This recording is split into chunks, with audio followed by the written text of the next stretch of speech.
kitchen. Hello everyone, today we're going to be making maple fudge, or if you call it Russian fudge, then whatever you want to call it. Sometimes I just call it yummy fudge. So we're starting with a lot of sugar, the best ingredient to everything, and some milk and some sweetened condensed milk. Sweetened condensed milk can be really good if you boil it to caramel. And golden syrup, teaspoon of vanilla, and some salt. Now this is really good. You have to it's a really good tip. Butter the pan to make the parchment paper stick. It makes it stick really nicely. And you want it both ways so your fudge doesn't stick to your pan, and also if your pan's dirty, you don't want to make your fudge dirty.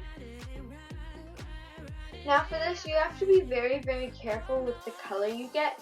If it's too light, it won't set, and if it's too dark, that's fine, as long as you haven't burned it.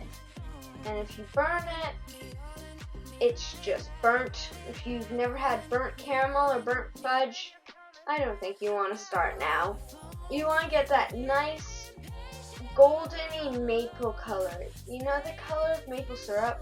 Not the fake maple syrup, like real maple syrup. If you've had real maple syrup, you kind of want that. And yeah, this color. It looks very nice and almost fake, kind of like caramel.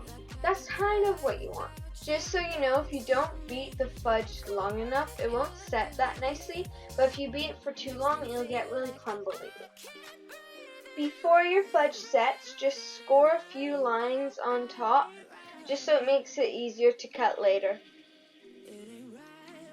It will still be a little bit crumbly, but the crumbs are for the chef and the chef's assistant.